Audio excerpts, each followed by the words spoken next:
যে গত 2 জানুয়ারি 2024 আমাদের রাজশাহী বিশ্ববিদ্যালয়ের vice chancellor professor doctor Saleh Hasan Nakib পোষ্যকোটা রাজশাহী বিশ্ববিদ্যালয়ে ভর্তি পরীক্ষার যে পোষ্যকোটা আছে সেই পোষ্যকোটা বাতিল ঘোষণা করেন এবং বিলুপ্ত ঘোষণা করেন।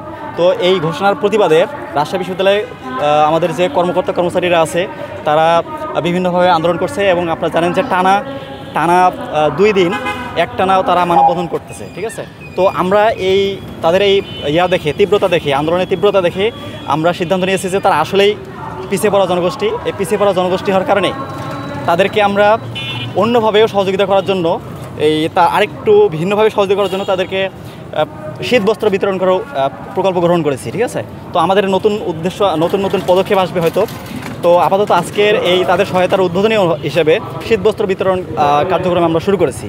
তো আমার এই কার্যক্রম আপাতত আজকে তাদের এই শীত বস্ত্র কার্যক্রমের মধ্য দিয়ে শুরু হচ্ছে আর কি।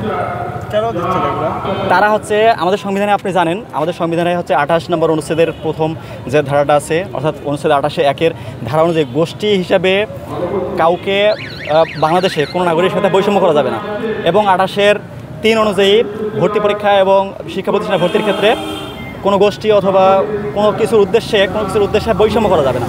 সো বৈষম্য যেহেতু করা যাবে না, তো যারা এখন এই দুটা আর্টিকেল এই দুটা বিষয়ের হচ্ছে ভায়োলেট হতে পারে যখন কোনো একটা গোষ্ঠী পিছিয়ে পড়া জনগোষ্ঠী হবে, ঠিক আছে। পিছিয়ে পড়া জনগোষ্ঠীর ক্ষেত্রে যেহেতু আমাদের এই এক্সট্রা সুবিধা দেওয়ার সাংবিধানিক বিধিবিধান আছে, তো তার জন্য ওরা যেহেতু চাচ্ছে, তার মানে ওরা নিজেদের প্রমাণ করতেছে যে তারা পিছিয়ে পড়া জনগোষ্ঠী। তো তাদের পিছিয়ে পড়া জনগোষ্ঠী যেহেতু তারা নিজেরাই প্রমাণ করতেছে, তাদেরকে আমরা এখন ধরে নিচ্ছি যে তারা পিছিয়ে পড়া জনগোষ্ঠী। এই পিছিয়ে পড়া জনগোষ্ঠীকেই আমরা সাহায্য করার জন্য আমাদের শীতবস্ত্র প্রদান করব তাদের এই শীতকালে।